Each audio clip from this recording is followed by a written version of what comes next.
श्रीमत AC Bhaktivedanta स्वामी प्रभुपाद इस आंदोलन के प्रणेता और अपने जीवन के अंतिम क्षणों तक इसकी आधारशिला। विश्व के लाखों व्यक्तियों तक इन्होंने यह आंदोलन पहुंचाया।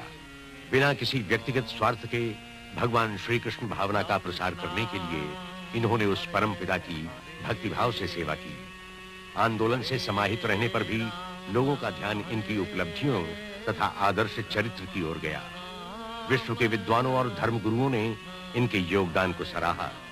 लाखों लोगों ने अपने प्रेम पूरित मन से इन्हें अपना प्रिय मित्र, शुभचिंतक स्वीकार किया।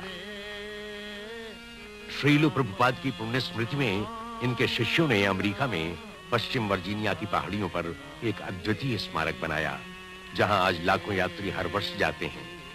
जिनके बिखरे जीवन को श्रील प्रभुपाद ने संवारा था, वे लोग अन्य विधियों से भी इनके प्रति अपना स्नेह, श्रद्धा और सम्मान व्यक्त करते हैं। हरे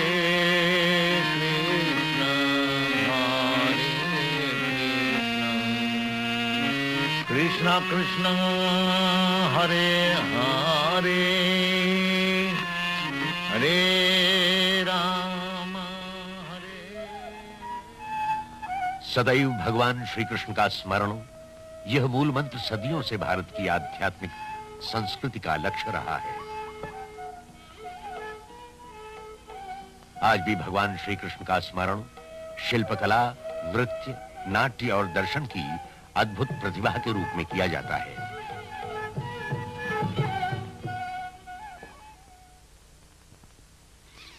कलकत्ता 1896 भारत की राजधानी और अंग्रेजी साम्राज्य का मुकुट।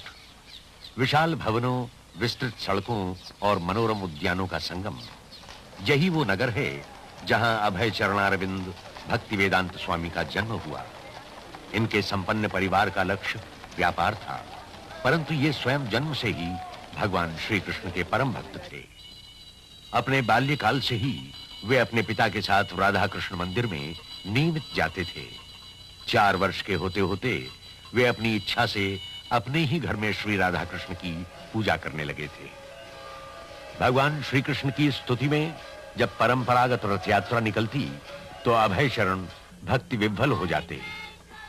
फिर ये अपने पिता की सहायता से रथ यात्रा का उत्सव अपने घर में ही मनाते। 8 वर्ष की आयु में अभय चरण पास के मुट्टीलाल सील स्कूल में प्रवेश लेते हैं और स्नातक उपाधि के लिए कलकत्ता के प्रतिष्ठित महाविद्यालय स्कॉटिश चर्च कॉलेज के विद्यार्थी बनते हैं। उन दिनों महात्मा गांधी सारे देश में अंग्रेजों के विरुद्ध बहिष्कार आंदोलन की तैयारी कर रहे थे।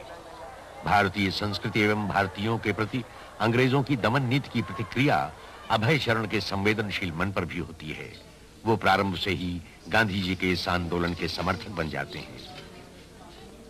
परंतु 1922 में अभय शरण भगवान श्री कृष्ण के अनन्य भक्त श्रील भक्ति सिद्धांत सरस्वती गोस्वामी के संपर्क में आते हैं और उनके जीवन का मार्ग बदल जाता है। श्रील भक्ति सिद्धांत स्वयं आध्यात्मिक गुरुजनों की उस शिष्य परंपरा में से थे जिसका संबंध भगवान श्री कृष्ण से है। वे अभय चरण के मन पर यह अंकित करते हैं कि देश का उत्थान भगवान श्री कृष्ण के आध्यात्मिक संदेश द्वारा ही संभव है।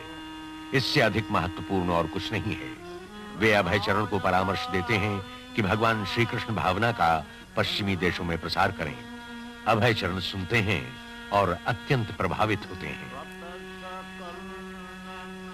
इस समय तक अभय चरण का परिवार बढ़ जाता है। वे इलाहाबाद जाते हैं और वहां एक औषधालय सफलतापूर्वक चलाते हैं। इस उत्तरदायित्व के बीच भी उनके मन में अपने आध्यात्मिक गुरु के शब्द निरंतर गूंजते रहते हैं। 1933 में वे श्रील भक्ति सिद्धांत सरस्वती गोस्वामी के शिष्य बनते हैं, जो उनके विषय में टिप्पणी करते हैं। अवसर मिलते ही यह भक्त सब कुछ करेगा। 3 वर्ष बाद श्रील भक्ति सिद्धांत भौतिक जगत से विदा लेते हैं, परंतु विदा लेने के पूर्व अभय चरण को स्मरण कराते हैं अपना धर्मोपदेश अंग्रेजी के माध्यम से देना। 1944 में वे पाक्षिक पत्र बैक टू गॉड हेड का प्रकाशन और वितरण स्वयं अकेले प्रारंभ करते हैं। बैक टू गॉड हेड का प्रथम अंक युद्ध की विभीषिका का चित्र प्रस्तुत करता है। पत्र में यह स्वर स्पष्ट है कि विश्व के लोग शांति चाहते हैं। भगवान के बिना भगवत साम्राज्य चाहते हैं। वास्तव में जब तक हम निस्वार्थ भाव से हरिमय नहीं होंगे, तब तक हमारी शांति योजनाएं असफल होती रहेंगी। युद्ध के पश्चात अभयचरण झांसी पहुंचकर एक भक्त संघ की स्थापना करते हैं। अंतरराष्ट्रीय संगठन की नियमावली भी तैयार करते हैं, जिसके अनुसार सदस्यों के लिए शांतिमय तथा हरि समर्पित जीवन अनिवार्य है। उनके प्रथम शिष्य आचार्य प्रभाकर इस प्रकार उनका स्मरण करते हैं। दीक्षा लेने के लिए उन्होंने प्रश्न किया, यदि तुम सिगरेट पीते हो तो छोड़ दो, यदि तुम तामस आहार करते हो तो छोड़ दो, और मदिरा मांस आदि खाते हो तो छोड़ दो, मैं तुम्हें अपना शिष्य बना सकता हूं। ऐसे लोग बहुत कम मिले और वे लोग सब चले गए। तब उन्होंने कहा कि इस देश में अभी कृष्ण भावना का विस्तार नहीं, मुझे इस देश से बाहर जाना होगा, वहां लोग मुझे मिलेंगे, जब लौट कर आऊंगा तो फिर इस देश में कृष्ण भावना का काम चलेगा। परंपराओं के अनुसार 55 वर्ष की आयु में अभयचरण पारिवारिक जीवन से मुक्त होते हैं और उसके 5 वर्ष बाद संन्यास ग्रहण करते हैं। अब वे ऐसी भक्ति वेदांत स्वामी के नाम से जाने जाते हैं। उनका निवास वृंदावन में स्थित मध्ययुगीन श्री राधा दामोदर मंदिर है, जहां वे एकाकी अपने गंभीर अध्ययन व लेखन में लगे हैं। यह वृंदावन ही था जहां 50 सदियों पूर्व भगवान श्री कृष्ण ने अपनी लीला का प्रदर्शन किया था, और तभी से साधुजन इस भूमि को संसार की पवित्रतम भूमि मानकर पूजते हैं। यहाँ के अन्य भक्तों की तरह भक्ति वेदांत स्वामी विरक्त होने की बात नहीं सोचते। उन्हें तो वृंदावन की पावन भूमि जप, पूजन और लेखन की प्रेरणा देती है। यहीं वे अपने महान ग्रंथ का लेखन आरंभ करते हैं। वो महान ग्रंथ श्रीमद् भागवतम का अनुवाद तथा टीका है। भक्ति वेदांत स्वामी इस ग्रंथ को समस्त मानव समाज में आध्यात्मवाद के पुनर्जागरण का वैदिक मार्ग कहते हैं। अपने इस कार्य के बीच वे वृंदावन से दिल्ली जाते हैं और अपने ग्रंथों तथा पत्रिका का मुद्रण कार्य कराते हैं। यात्रा में समय नष्ट होता है, असुविधाएं भी होती हैं, परंतु भक्ति वेदांत स्वामी इसे भी अपने भगवान श्री कृष्ण की सेवा में समर्पित अपने अध्यात्म उद्देश्य का एक अंग मानते हैं। वे लिखते हैं, हमारे नेताओं ने चतुराई से भारतीय अध्यात्म के कोश को एक ओर रख दिया है और पाश्चात्य भौतिकता का अनुकरण कर रहे हैं। इसके कारण जनमानस अधिक दुखी है, क्योंकि मानव जीवन में आध्यात्मिक पक्ष से अधिक महत्वपूर्ण और कुछ भी नहीं है। दिल्ली में भक्ति वेदांत स्वामी बैक टू गॉड हेड की प्रतियां स्वयं वितरित करते हैं, और जो भी थोड़ा सा अनुदान मिलता है उससे प्रकाशन को जीवित रखने के लिए संघर्ष करते हैं। वे अपने मुद्रक सुरेंद्र कुमार जैन से नियमित मिलते हैं। श्री जैन उनके विषय में कहते हैं, फरवरी 1956 में पहली बार मैं प्रभुपाद जी से मिला। वो मेरे पास बैक टू गॉड हेड के मुद्रण के संबंध में आए थे। मैंने अनुभव किया कि रुपए जमा करना उनके लिए कठिन है। वो मेरे प्रेस में प्रायः रोज ही आते और मुद्रण पूरा होने पर सारा काम भी स्वयं ही करते। वो एक समर्पित व्यक्ति थे और बात के धनी। जब कभी वे मुद्रण की राशि नहीं दे पाते तो मैं उनसे कहता, आप ये सब क्यों करते हैं, इसे बंद कर दीजिए। और वे गंभीरता से उत्तर देते, नहीं, ये तो मेरे जीवन का लक्ष्य है। सुरेंद्र कुमार जी, आप एक दिन देखेंगे कि मैं अपने लक्ष्य तक पहुंच गया। 1964 तक भक्ति वेदांत स्वामी श्रीमद् भागवतम के 3 भाग पूरे करते हैं। तत्कालीन प्रधानमंत्री श्री लाल बहादुर शास्त्री उनकी इस लगन को सराहते हैं और सुझाव देते हैं कि उनके ये ग्रंथ देश के सभी पुस्तकालयों में रखे जाएं। सिंधिया जहाजरानी कंपनी की अध्यक्षा सुमति मुरारजी उनके प्रकाशनों के लिए आर्थिक सहायता देती हैं और उनकी अमेरिका यात्रा का प्रबंध करती हैं। सुमति मुरारजी के शब्दों में, और एक दिन उन्होंने मुझसे अमेरिका जाने की इच्छा प्रकट की। मुझे आश्चर्य हुआ। मैंने कहा, स्वामी जी, आप वहां मत जाइए, आप वृद्ध हो गए हैं, वहां की सर्दी आप सहन नहीं कर पाएंगे। फिर भी उन्होंने अपनी इच्छा नहीं बदली, इसलिए मैं मान गई। मैंने जलदूत जहाज से उनकी यात्रा का प्रबंध कर दिया। जल यात्रा के समय जिस दिन उनका जहाज स्वेज में था, उसी दिन भगवान श्री कृष्ण का जन्मदिन था। उन्होंने जहाज के सभी यात्रियों, चालकों तथा अधिकारियों को एकत्र किया, उन्हें श्लोक सुनाए और प्रसाद बांटा। and then some prasad was distributed to them and all that. भक्ति वेदांत स्वामी एकाकी याचक की भांति लगभग आधा विश्व भ्रमण करते हैं। इस समय उनकी पूंजी भगवान श्री कृष्ण का अलौकिक संदेश और हरिनाम में उनकी आस्था है। जलदूत की यात्रा उनके लिए कठिन परीक्षा सिद्ध होती है। भक्ति वेदांत स्वामी समुद्री जल रोग से पीड़ित होते हैं। उनकी छाती में असह्य पीड़ा होती है। 2 दिनों में 2 बार हृदयाघात होता है, परंतु वे धीरे धीरे स्वस्थ होते हैं और लिखते हैं, आज मुझे अच्छा लग रहा है, परंतु वृंदावन से अलग होना मुझे खल रहा है। मेरे पास कोई योग्यता नहीं, फिर भी इन संकटों के बीच मुझे अपने आध्यात्मिक गुरु की आज्ञा का पालन करना है। 17 सितंबर 1965 जलदूत बोस्टन बंदरगाह के तट पर रुकता है। जहाज पर ही भक्ति वेदांत स्वामी लिखते हैं, मेरे आराध्य भगवान श्री कृष्ण, आपकी इस क्षुद्र व्यक्ति पर असीम कृपा है, परंतु मैं ये नहीं जानता आप मुझे यहाँ क्यों लाए। यहाँ के अधिकतर लोग जीवन की भौतिकता में डूबे हैं। मैं किस भांति उन तक आपका संदेश पहुंचाऊंगा। मैं तो केवल आपके शब्द दोहरा सकता हूँ। यदि आप चाहें तो मेरी वाणी को ऐसी शक्ति दें ताकि मैं अपनी बात उन्हें समझा सकूं। न मैं भक्त हूँ, न मेरे पास ज्ञान है, परंतु मुझे आपके पावन नाम पर विश्वास है। यदि आपकी दया होगी तभी मैं अपना नाम भक्ति वेदांत सार्थक कर पाऊंगा। और इसके बाद वे हस्ताक्षर करते हैं, अत्यंत दीनहीन भिक्षुक एसी भक्ति वेदांत स्वामी। भक्ति वेदांत स्वामी सर्वप्रथम बटल पेंसिल्वानिया में रुकते हैं। अपने एक मित्र के पुत्र गोपाल अग्रवाल और उनकी पत्नी शैली के मकान को अपना निवास बनाते हैं। शैली के शब्दों में, स्वामी मेरे ससुर के मित्र थे। मेरे ससुर श्री अग्रवाल भारत में आगरा के निवासी थे। उनके कहने पर मैंने स्वामी को सहयोग दिया। वे आधी रात के समय हमारे घर आए और लगभग 1 माह हमारे साथ बटलर में रहे। मैंने उन्हें अपने ससुर की तरह ही स्नेह और सम्मान दिया। वे भावुक और दयालु थे।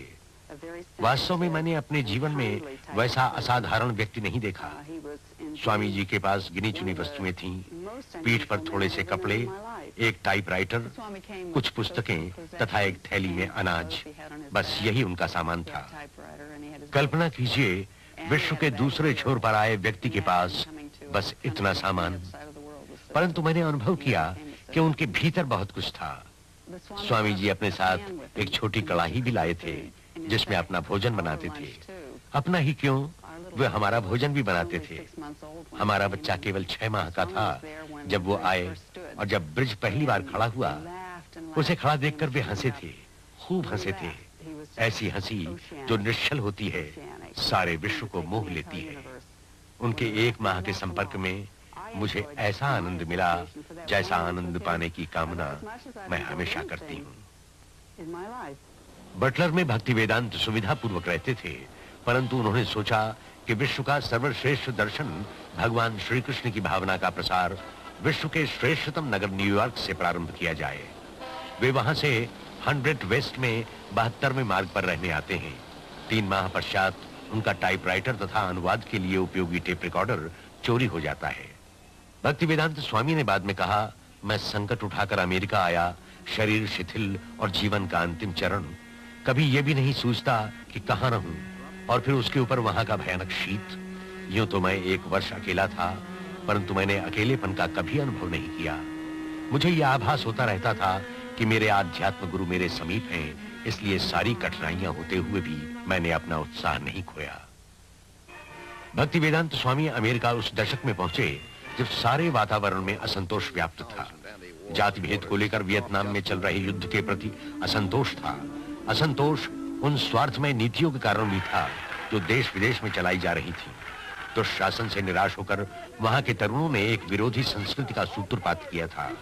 जब भक्ति वेदांत स्वामी अमेरिका पहुंचे, वहां तत्कालीन परिस्थिति के प्रति एक विद्रोह था और लोग विकल्प की खोज में लगे थे। भक्ति वेदांत स्वामी कुछ दिन बावेरी में अपने एक मित्र के घर में कोठे में रहते हैं। मुकुंद स्वामी, जो इस समय उनकी कक्षाओं में उपस्थित रहते थे, अपनी प्रथम भेंट के विषय में कहते हैं। मुकुंद गोस्वामी के शब्दों में, वो बहुत मोटे कांच का चश्मा लगाते थे और एक संस्कृत की पुस्तक सदैव उनके सामने खुली रहती थी। उनकी वाणी गंभीर थी, जो प्रतिध्वनित होती थी। वे साधिकार बोलते थे और उनका संस्कृत श्लोकों का पाठ मधुर होता था। स्पष्ट रूप से वे अद्वितीय विद्वान थे। भव्य व्यक्तित्व था, परंतु रहने का स्थान जानकर मुझे उनके प्रति उत्सुकता हुई। बावेरी न्यूयॉर्क में अत्यंत साधारण स्थल था। इसके बाद चर्चा के लिए मैं उनसे मिला। मैं खड़ा था और वो मेरी तरफ देख रहे थे, एक अबोध बालक की तरह। मैंने अनुभव किया वो मुझे समय दे पाएंगे। वैसे भी उन्हें समय की कमी नहीं थी। मैंने प्रश्न किए, उन्होंने उत्तर दिए। इसके कुछ दिनों बाद वे पड़ोस के सेकेंड एवेन्यू में चले आए। हमने उनकी सहायता की और उन्हें एक छोटा सा स्थान रहने को मिल गया, जिसमें पीछे की ओर एक स्वतंत्र कमरा था और सामने एक दुकान की रूपरेखा।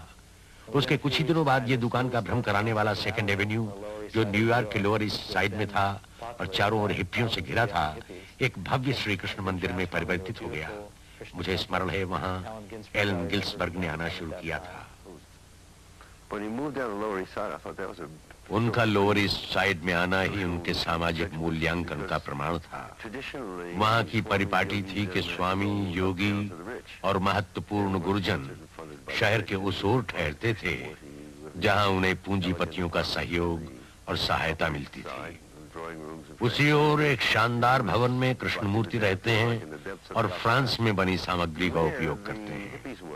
भक्ति वेदांत स्वामी का स्थान तो कलकत्ते की गलियों का स्मरण कराता है। वहां तो हिप्पी भी हैं जो कलकत्ते में नहीं। वास्तव में वे उपयुक्त स्थान पर ज्ञान का प्रकाश और आत्मा का संगीत ला रहे हैं। यही उसकी आवश्यकता है। उस स्थान की एक विशेषता और है, सन 60 के दशक में वो बौद्धिकता का केंद्र था और अब लगता है कि बौद्धिकता वहां लौट रही है।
मुझे एक मित्र ने सूचना दी कि टॉमकिंस स्क्वायर में तृतीय गुरुवार को एक स्नेह उत्सव है। मुझे याद आया कि मैं भी किसी योग्य गुरु की खोज में हूँ, तो मुझे भगवान श्री कृष्ण ने वहां भेज दिया। मैं उनसे मिला, कुछ प्रारंभिक औपचारिकता हुई और मैंने समझ लिया कि स्वामी जी के मन में कुछ अवश्य है। I came here in America in September 1965. Srila Prabhupada के शब्दों में, मैं सितंबर 1965 में अमेरिका आया। सड़कों पे भटक रहा था। कुछ बालकों ने मुझे देखा और धीरे धीरे मेरे पास आए। मेरा उद्देश्य भगवान श्री चैतन्य का दर्शन समझाना है।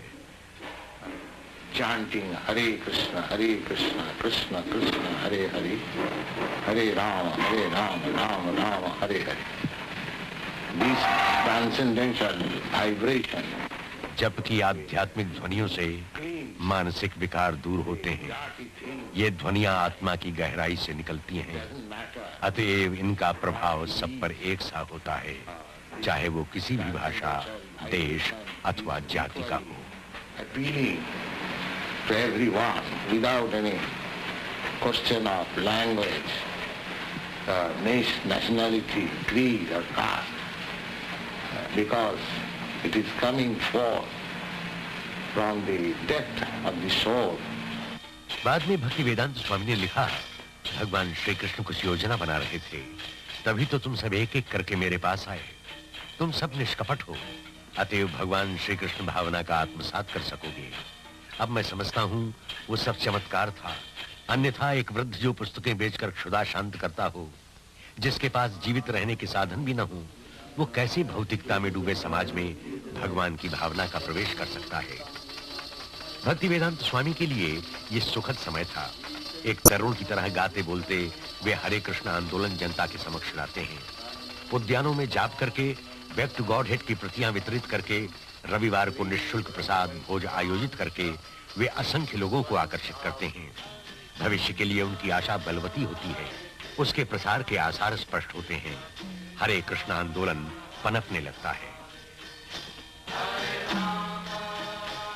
Sometime in the spring of 1967, people handed me clippings. 1967 के वसंत में मुझे कुछ व्यक्तियों ने न्यूयॉर्क के समाचार पत्रों की कतरनें दी। उनमें न्यूयॉर्क में आए एक स्वामी का उल्लेख था। अतएव मैं उनसे मिलने और उनके आंदोलन को समझने वहां गया।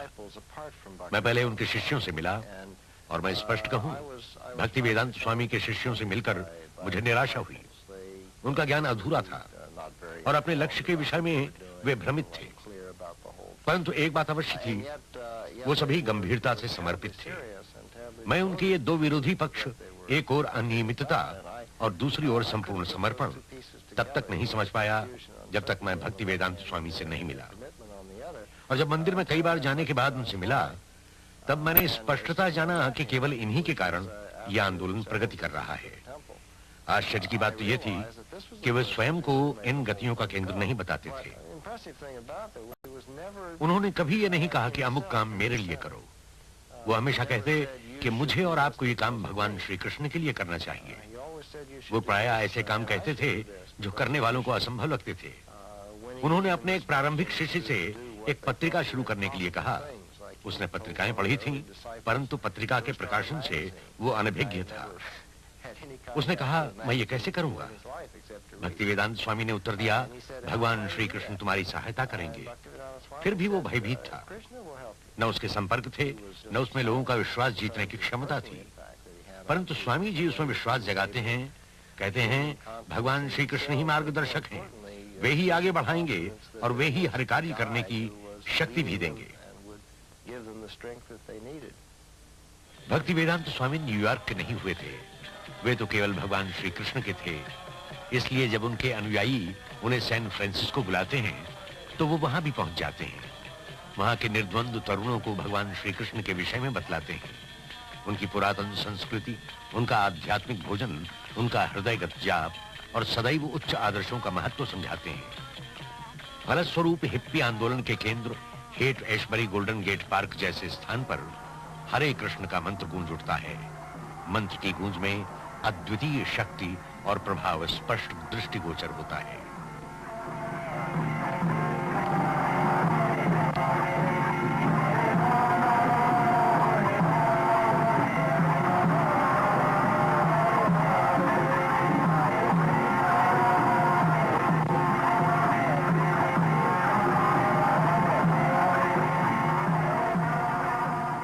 न्यूयॉर्क में भक्ति वेदांत स्वामी निष्कपट अनुयायियों को एकत्र करते हैं और हरे कृष्ण आंदोलन गतिमय होने लगता है। भक्ति वेदांत स्वामी को लोग सम्मान से प्रभुपाद कहने लगते हैं, जिसका अर्थ उन चरणों से है जिनके समीप गुरुजन भी बैठते हैं।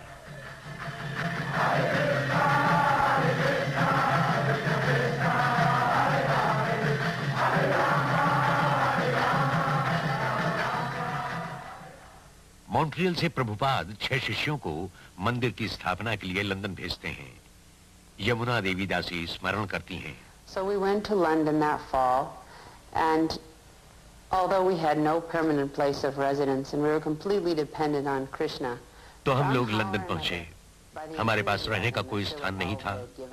हम भगवान श्री कृष्ण पर पूरी तरह निर्भर थे। हमारे पास वो उत्साह था जो श्रील प्रभुपाद ने हमें मॉन्ट्रियल में प्रदान किया था। वही विश्वास और उत्साह लिए हम जॉर्ज हैरिसन के पास गए, जो उस समय बीटल्स के सदस्य थे। वो इतने मनोहर व्यक्ति थे कि हरे कृष्ण मंत्र को सुनते ही हमसे घुल मिल गए और बोले, हम उस मंत्र का रिकॉर्ड बनाएंगे। हमने रिकॉर्ड तैयार किया। उन्होंने उसमें पार्श्व संगीत भी दिया। रिकॉर्ड जनता के मध्य आया और एप्पल ने हमारे भ्रमण का कार्यक्रम बनाया। हम जर्मनी और फ्रांस गए। television coverage. दूरदर्शन ने हमारे कार्यक्रम को समय दिया।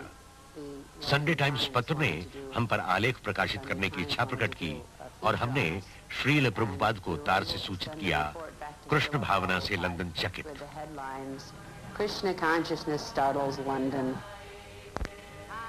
कृष्ण भावना की दार्शनिक यश से प्रभावित होकर जो भी श्रील प्रभुपाद के पास शिष्य होने आता था वो इसे स्वीकार करते थे।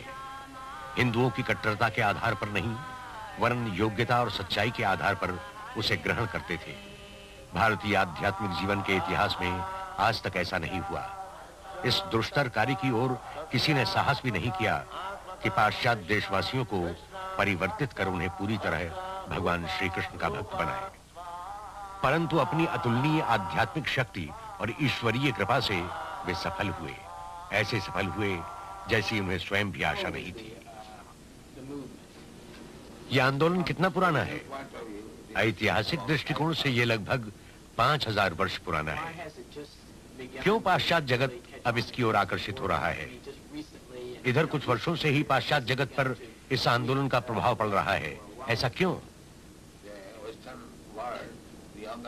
पाश्चात्य देशों की तरुण पीढ़ी निराश और कुंठित है। हिप्पी आंदोलन इसका प्रमाण है।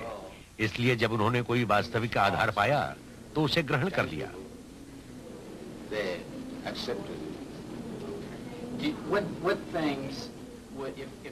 यदि संपूर्ण संयुक्त राज्य श्री कृष्ण पर उतना ही विश्वास करने लगे जितना आप करते हैं तो इस देश का क्या होगा?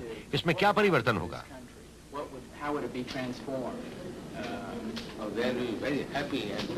लोग अत्यंत प्रसन्नता और शांति से रहेंगे। उसके बाद यहाँ हिप्पी नहीं रहेंगे। आप हिप्पी किसे कहते हैं? वो जो धूम्रपान करता है। आप मुझसे अधिक जानते हैं। कुछ असामान्य, विलक्षण।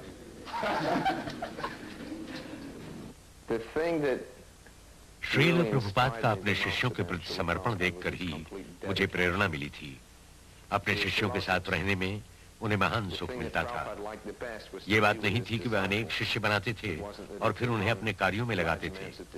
वास्तव में हम उनके लिए जितना कार्य करते थे उससे अधिक वे हमारे लिए करते थे। यात्रा के समय उनके साथ रहकर मैंने देखा है वे हमारे लिए कितना त्याग करते थे। अपनी बीमारी के समय भी वो शिक्षा देते थे। हम लोगों के लिए चिंतित रहते थे। हमारे कार्यकलापों की जानकारी लेते थे और एक एक शिष्य के विषय में पूछते थे। हमारी व्यक्तिगत आवश्यकताओं के लिए भी समय निकालते थे। प्रभुपाद हम लोगों से पृथक नहीं थे। उनकी इच्छा थी कि हम लोग उन्हें उस स्नेह का प्रतिदान दें जो स्नेह वो हमेशा हमें देते थे।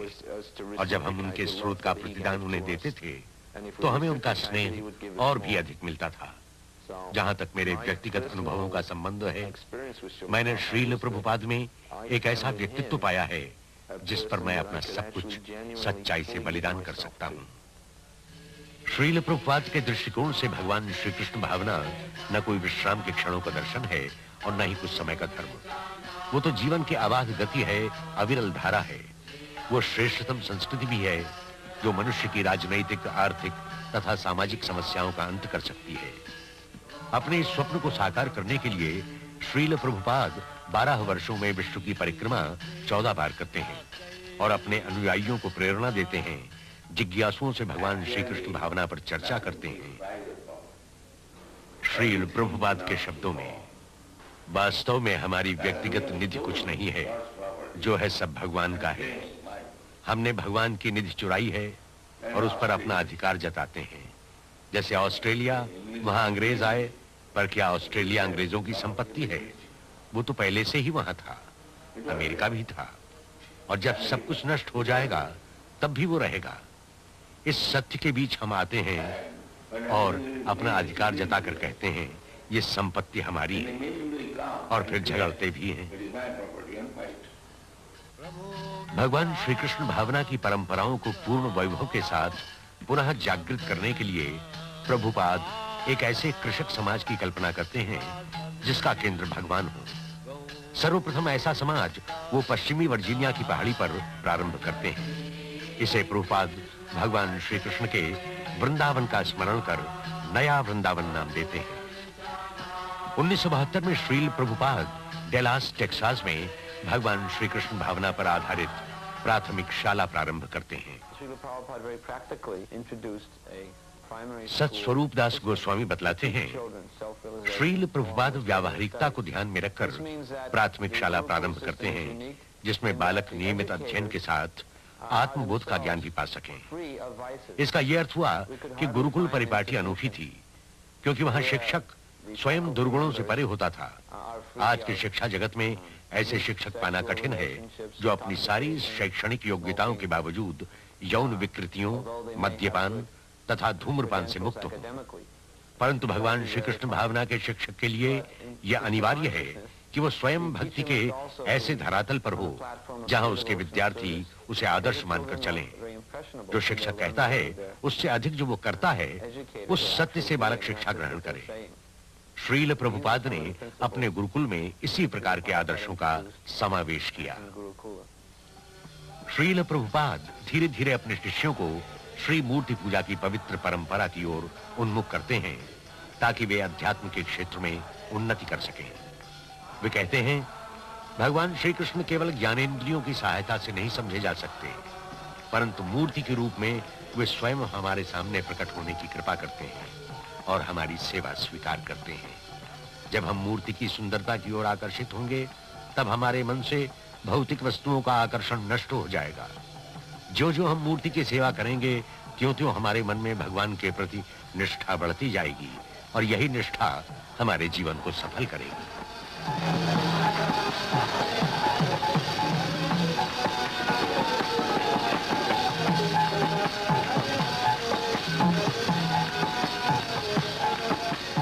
मेलबोर्न, ऑस्ट्रेलिया में श्रील प्रभुपाद भगवान श्री कृष्ण के पावन अवतार भगवान श्री चैतन्य की आराधना करते हैं। By Chaitanya Mahaprabhu's mercy, we have installed the deity here in your country.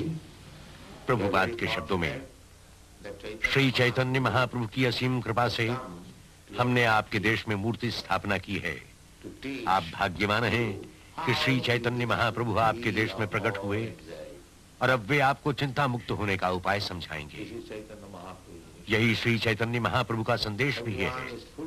हर व्यक्ति समस्याओं और चिंताओं से उलझा है, परंतु यदि वो चैतन्य महाप्रभु के दर्शाए मार्ग पर चलेगा तो वो इन सारी आपदाओं से मुक्त हो जाएगा।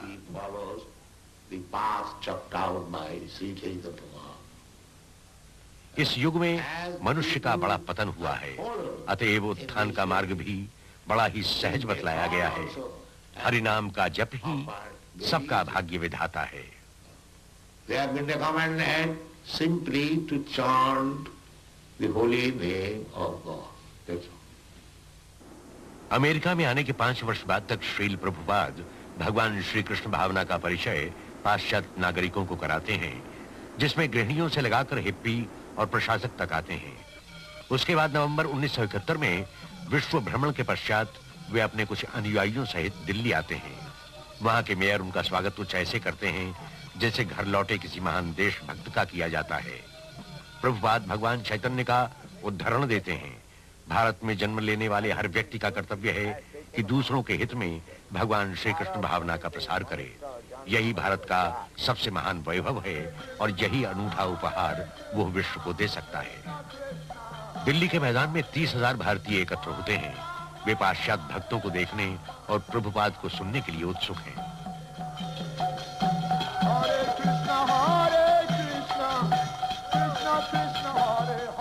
To bring about this change in India, Bhavanand Goswami के शब्दों में, भारत में ये परिवर्तन लाने और भगवान श्री कृष्ण भावना को पुनर्जागृत करने के लिए ही प्रभुपाद ने योजना बनाई थी कि वे अपने साथ नृत्य करने वाले श्वेत हाथी लाएं। उन्होंने मुझसे कहा था, जब मैं अपने शिष्यों के साथ भारत आऊं तो भारतीय मेरे नृत्य करने वाले श्वेत हाथियों को देखने अवश्य आएंगे। हमें प्रभुपाद के नृत्य करने वाले श्वेत हाथी बनकर बड़ा आनंद आता है। हमने उसे अपने पर प्रभुपाद की असीम अनुकंपा समझा कि उन्होंने हमें अपना नृत्य करने वाला श्वेत हाथी समझा और हम भगवान श्री कृष्ण भावना के भारत प्रसार में उनका सहयोग दे सके। पश्चिमी बंगाल के नवद्वीप स्थान के एक ज्योतिषी ने प्रभुपाद का चित्र देखा, उनका भव्य चेहरा देखकर उसने भविष्यवाणी की थी, इस व्यक्ति में ऐसी योग्यता है कि वो सारे संसार को शांतिपूर्वक रखने के लिए एक घर बना सकता है। जब मैंने ये प्रभुपाद से कहा तो बोले, यही तो मेरा उद्देश्य है। भगवान श्री कृष्ण भावना का भवन इतना विशाल है कि उसमें संपूर्ण विश्व शांतिपूर्वक रह सकता है। यद्यपि हरे कृष्ण आंदोलन सारे विश्व में फैल रहा था, फिर भी प्रभुपाद उसका मूल भारत भूमि पर ही रखना चाहते हैं। वे पश्चिमी बंगाल में मायापुर जाते हैं, जो भगवान श्री चैतन्य का जन्म स्थल है। वे भगवान चैतन्य ही थे जिन्होंने 500 वर्ष पूर्व सामूहिक रूप से हरिनाम आंदोलन प्रारंभ किया था। मायापुर में भक्तों ने एक छोटा सा भूमिखंड खरीदा और उस पर अंतर्राष्ट्रीय विश्राम गृह का निर्माण शुरू किया। भवन निर्माण की कला से अनभिज्ञ मुट्ठी भर भक्तों के लिए यह कार्य कठिन था। श्रील प्रभुपाद उन्हें निर्देश देते हैं, प्रोत्साहित करते हैं। हम अपने आवास के लिए घास की झोपड़ी से संतुष्ट हैं, परंतु यदि हमारे पास केवल घास की झोपड़ी ही हुई तो यहां कौन आएगा? हम अपनी धरती को जितना ही अधिक सजाएंगे, उतने ही अधिक लोग आकर्षित होंगे। प्रभुपाद यहां ज्ञान का विशाल मंदिर बनवाना चाहते हैं, जिसमें विश्व की बड़ी से बड़ी वेधशाला समा सके और उसके चारों ओर आध्यात्मिक नगर हो, जिसमें पाठशालाएं, दुकानें, खेत और अनेकों छोटे छोटे मंदिर हों, जिसमें भगवान श्री कृष्ण की वंदना की जा सके। अनेकों लोग आते हैं, श्रील प्रभुपाद के आंदोलन में सक्रिय सहयोग देते हैं और उनके शिष्य बनते हैं। प्रभुपाद समझाते हैं कि मंदिर के आसपास 10 मील की परिधि में कोई भूखा नहीं रहना चाहिए।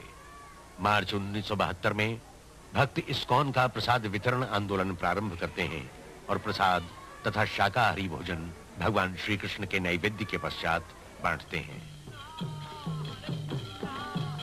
जैसे ही मायापुर की योजना पूर्ण होती है, प्रभुपाद 6 महाद्वीपों से अपने शिष्यों को आमंत्रित करते हैं, जिससे वे हर वर्ष भगवान श्री चैतन्य के जन्म दिवस समारोह में एकत्र हो सकें। वृंदावन में श्रील प्रभुपाद अपने शिष्यों की आयोजित यात्रा पर विभिन्न पवित्र स्थानों के दर्शन कराते हैं और स्वयं भगवान श्री कृष्ण की लीलाओं का वर्णन करते हैं। भक्त यमुना के निर्मल जल में स्नान कर धन्य होते हैं।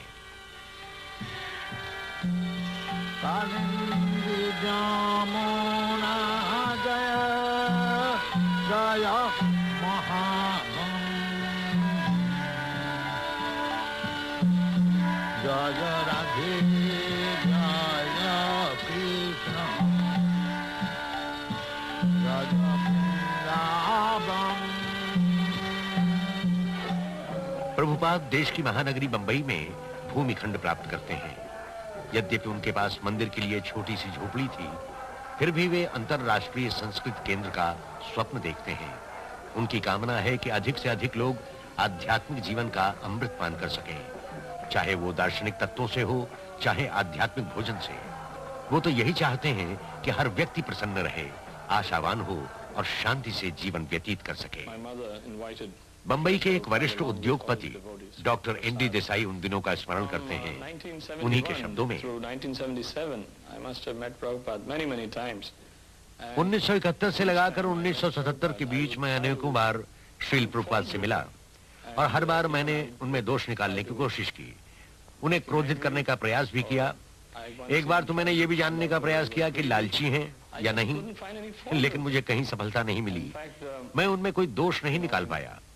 वास्तव में हम व्यापारिक जीवन में या दैनिक जीवन में दूसरे व्यक्ति की कमजोरियों का पता लगाना चाहते हैं और व्यापार में उनकी कमजोरियों से लाभ भी उठाते हैं।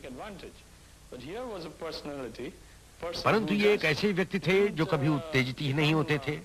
उनमें न किसी प्रकार की वासना थी और न ही किसी प्रकार की लिप्सा। द्वेष उनसे कोसों दूर था। उसके बाद उन 6 वर्षों का अनुभव लेकर मैंने अनुभव किया कि वे अलौकिक शक्तिवान एक दिव्य पुरुष हैं।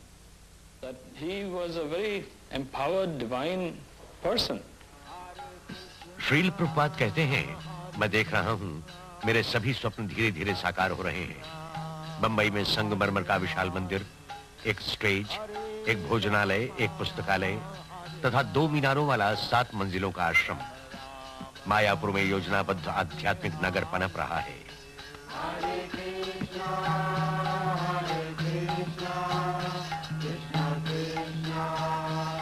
वृंदावन में जनप्रिय कृष्ण बलराम का मंदिर, एक अंतर्राष्ट्रीय अतिथि गृह तथा एक माध्यमिक शाला।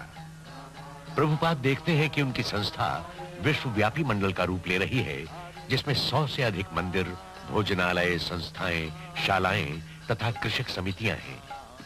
भगवान श्री चैतन्य ने 500 वर्षों पूर्व भविष्यवाणी की थी कि एक दिन ऐसा अवश्य आएगा जब भगवान श्री कृष्ण का नाम विश्व के गांव-गांव और नगर-नगर में गूंजेगा। 70 के दशक के मध्य तक हरे कृष्ण घर-घर में व्याप्त गया। प्रोफेसर कॉक्स के शब्दों में, जब मैं पहली बार हरे कृष्ण भक्त से मिला तो मुझे आज भी स्मरण है, मैं उसे देखकर आश्चर्यचकित हुआ था। उनका परिधान, उनका जाप और केशविहीन सिर सभी मुझे अनोखे लगे थे।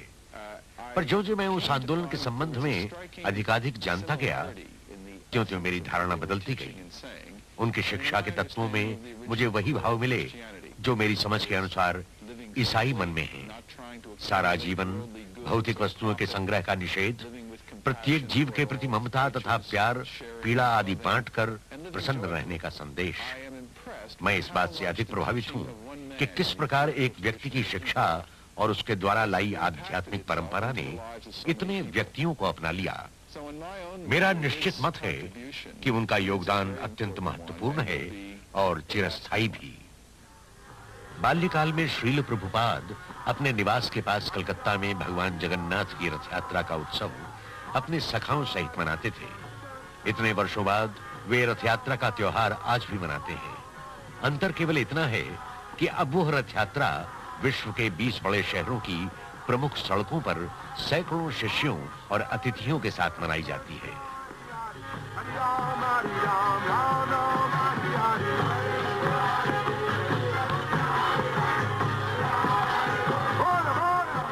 People follow. श्रील प्रभुपाद के शब्दों में, लोग अमेरिका निवासियों के पीछे भागते हैं, उनका अनुकरण करते हैं। मैं पूरे विश्व का भ्रमण करता हूं और देखता हूं वे गगनचुंबी अट्टालिकाएं बना रहे हैं, आपके देश का अनुकरण कर रहे हैं। इसलिए यदि आप भगवान श्री कृष्ण भावना को अपनाते हैं, उनका जप करते हैं, भाव विभल होकर नृत्य करते हैं, तो सारा विश्व आपके पद चिन्हों पर चलेगा और फिर यह वैकुंठ बन जाएगा। कष्टों से हमें त्राण मिल जाएगा। धन्यवाद। हरे कृष्णा कृष्णा कृष्णा हरे हरे, हरे राम राम राम हरे हरे, हरे कृष्णा कृष्णा कृष्णा हरे हरे, हरे राम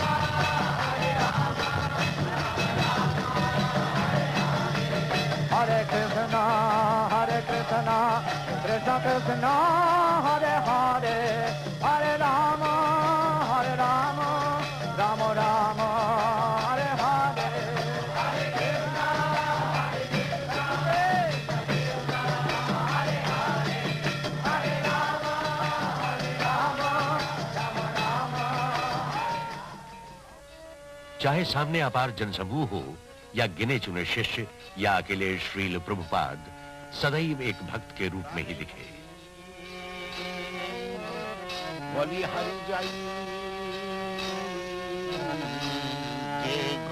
रामने नाम नाए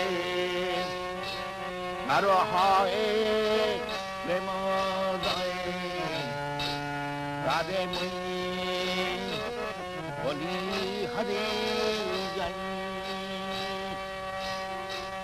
गौरंग गुलते झूरे नितलिया करे झूरे, गौरंग गुलते झूरे नितलिया करे से जन भक्ति Hari.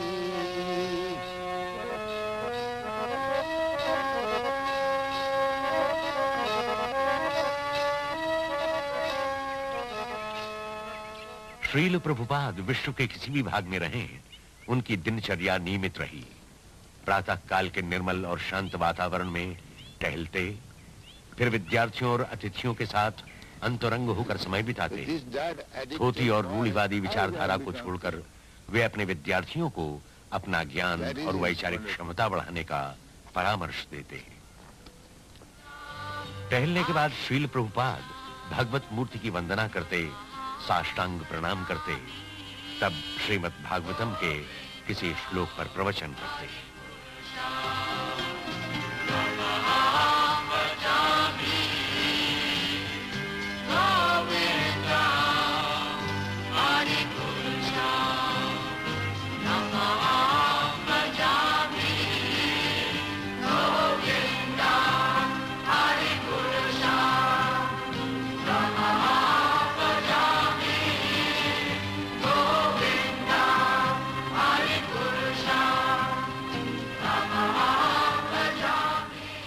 So you may have $2 million, I may have $10, you may have $100. Everyone has got some riches. Srila Prabhupada के शब्दों में, आपके पास $20 लाख हैं, मेरे पास 10 हैं, आपके पास $100 होंगे। अर्थात सभी के पास कुछ न कुछ संपत्ति है, परंतु ये कोई नहीं कह सकता उसके पास ही सारी संपत्ति है। ये संभव नहीं।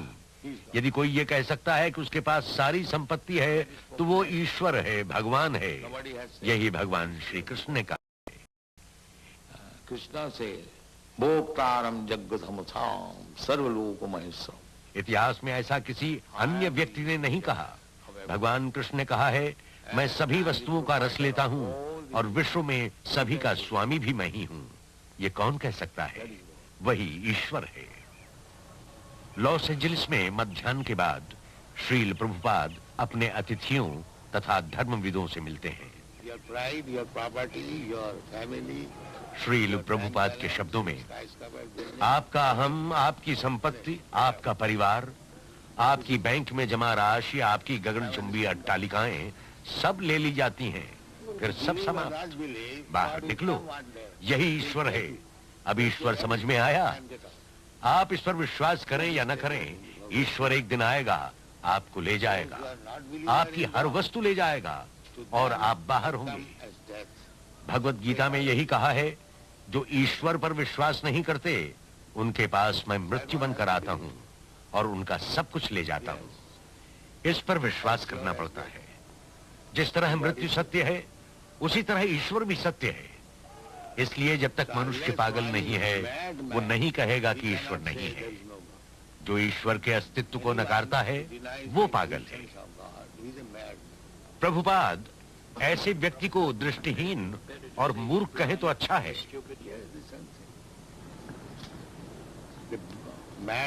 पागल सभी मूर्खताओं का योग है।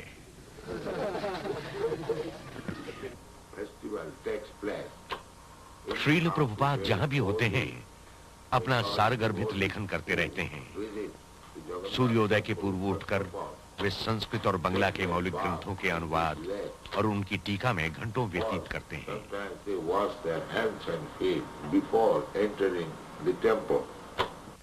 उनका सर्वाधिक महत्वपूर्ण योगदान उनकी पुस्तकें हैं।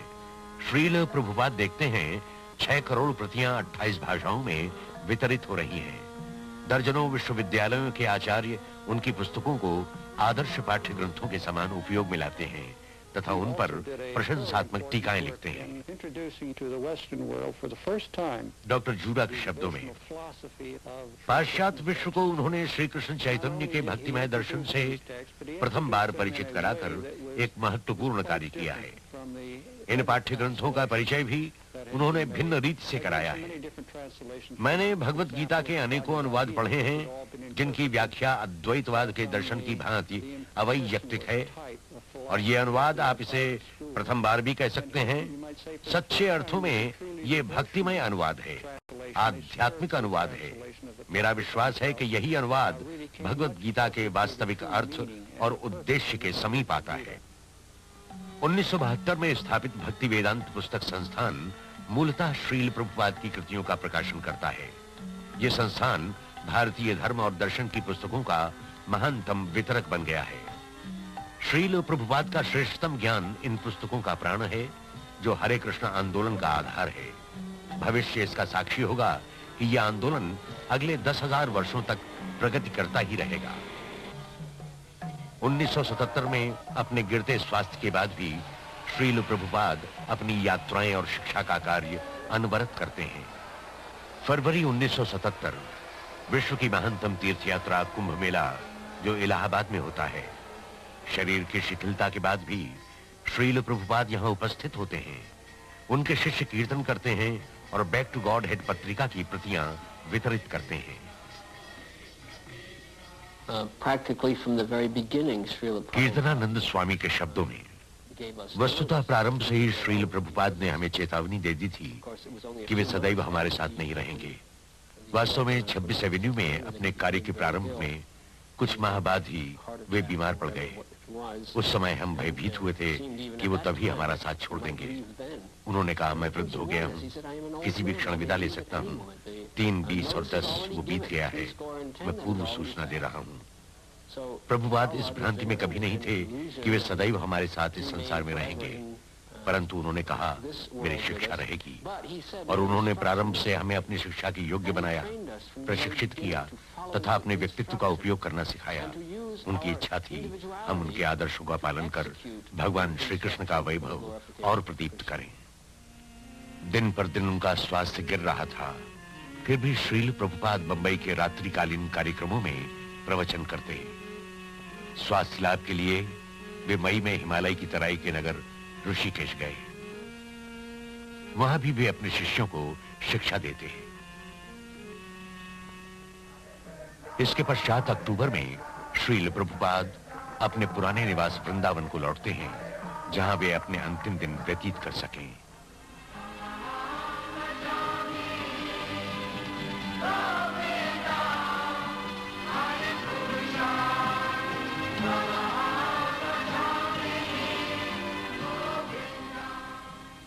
शारीरिक अयोग्यता के बाद भी श्रील प्रभुपाद की बौद्धिक क्षमता सुदृढ़ है।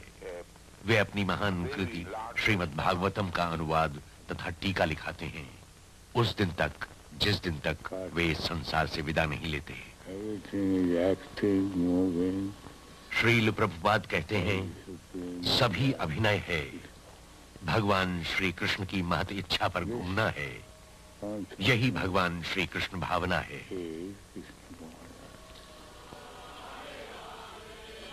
14 नवंबर 1977 श्रीमत एसी भक्तिवेदांत स्वामी प्रादुर्भूत हो गए।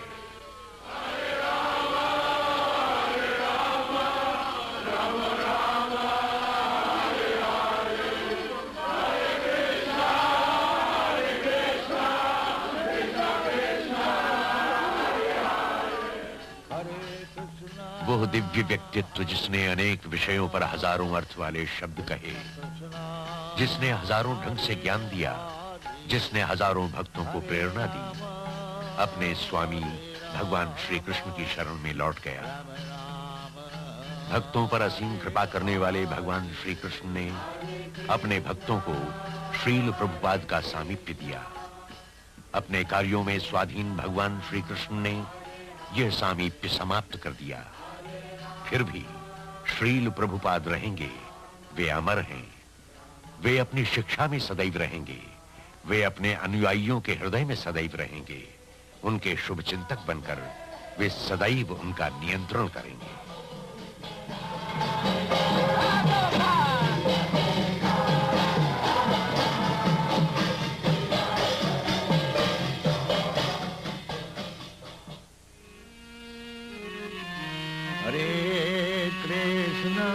Hare Krishna, Krishna Krishna, Hare Hare, Hare Krishna, Hare Krishna, Krishna Krishna, Hare Hare, Hare Rama, Hare Rama,